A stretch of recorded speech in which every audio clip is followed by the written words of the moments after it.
கொள்ளிடம் ஆற்றில் வெள்ளப்பெருக்கு இரண்டாவது நாளாக வெள்ளம் சூழ்ந்த பகுதிகளை அமைச்சர் மெய்யநாதன் பார்வையிட்டு வெள்ள பாதிப்புகள் குறித்து கேட்டறிந்தார்.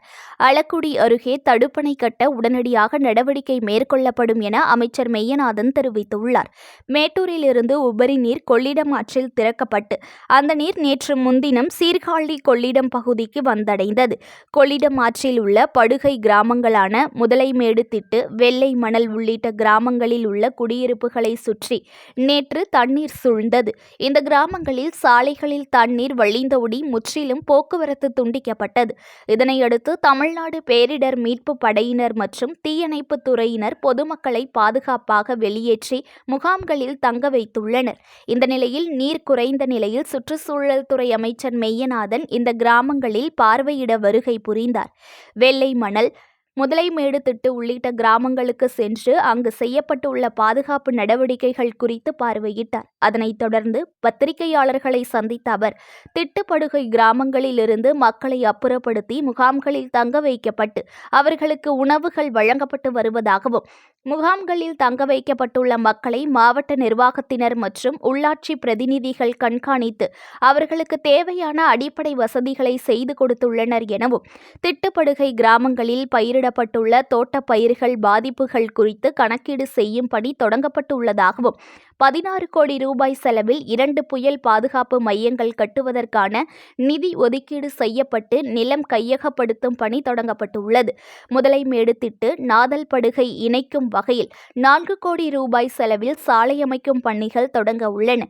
பாசன வாய்க்கால்களில் தண்ணீர் வராதது குறித்த கேள்விக்கு தமிழகத்தில் தற்பொழுது முறையான நீர் மேலாண்மை கையாளப்பட்டு வருவதாகவும், நீர்வளத்துறை அமைச்சர் உத்தரவின் பேரில் உடனுக்குடன் எடுக்கப்பட்ட நடவடிக்கையால் நீர்ப்பாசன வாய்க்காலில் சென்று கொண்டுள்ளதாகவும், நீர் செல்லும் பாதையில் உள்ள தடுப்பணைகளில் தண்ணீர் தேங்கப்படுவதால் பாசன வாய்க்காலில் தண்ணீர் வருவதில் தாமதம் ஏற்பட்டு உள்ளதாகவும் தெரிவித்தார். கொள்ளிடம் ஆற்றில் அளக்குடி அருகே தடுப்பணை கட்டும் பணி கிடப்பில் போடப்பட்டது குறித்த கேள்விக்கு கடலிலிருந்து உப்பு நீர் உட்புகாதவாறு தடுப்பணை கட்டும் திட்டம் பரிசீலனையில் உள்ளதாகவும், விரைவில் தடுப்பணை கட்டுவதற்கு நடவடிக்கை மேற்கொள்ளப்படும் எனவும் தெரிவித்தார்.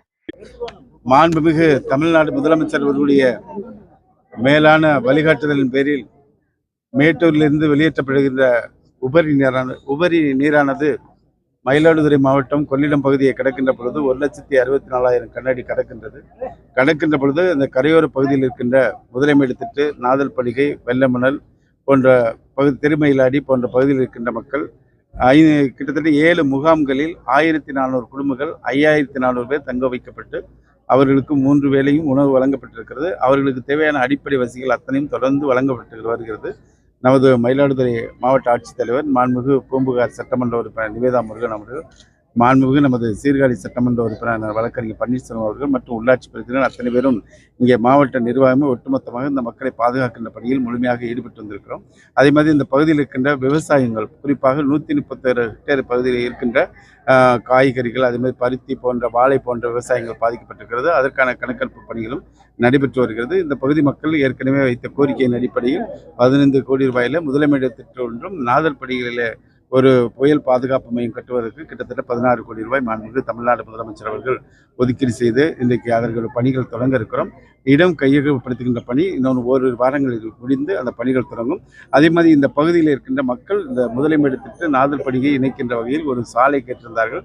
அதுவும் 4,69,00,000 பிரதம மந்திரி சாலை மேம்பாட்டு திட்டத்தில் அதற்கான அனுமதியும் பெற்று விரைவில் அதற்கு பெற்று டெண்டர் விடப்பட்டிருக்கிறது. பணிகள் ஓரிரு நாள் தொடங்கும் என்பதை தெரிவிச்சுக்கிறேன். மாவட்ட முதலமைச்சர்களுடைய வழிகாட்டின் பேரில் இன்றைக்கு முறையாக நீர் மேலாண்மை கையாளப்பட்டு மாண்புமிகு நீர்வளத்துறை அமைச்சர் அவர்களும் உரிய உத்தரவை பிறப்பித்து உடனுக்குடன் எடுக்கப்பட்ட நடவடிக்கைகள் இன்றைக்கு சரியாக சென்று கொண்டிருக்கிறது. அது அந்த பகுதியில் பார்த்தீங்கன்னா அங்கங்கே இருக்கின்ற தடுப்பணைகள் நீர்நிலைகளில் ஏறதுனால இந்த ஒரு நிகழ்வு ஏற்பட்டிருக்கிறது. வேற எந்த அதிகாரியுடைய குளறுபடி எதுவும் இல்லை என்பதை நான் தெரிவிச்சுக்கிறேன். News1 தமிழை லைக் பண்ணுங்க, கமெண்ட் பண்ணுங்க, ஷேர் பண்ணுங்க, மறக்காம சப்ஸ்கிரைப் பண்ணுங்க.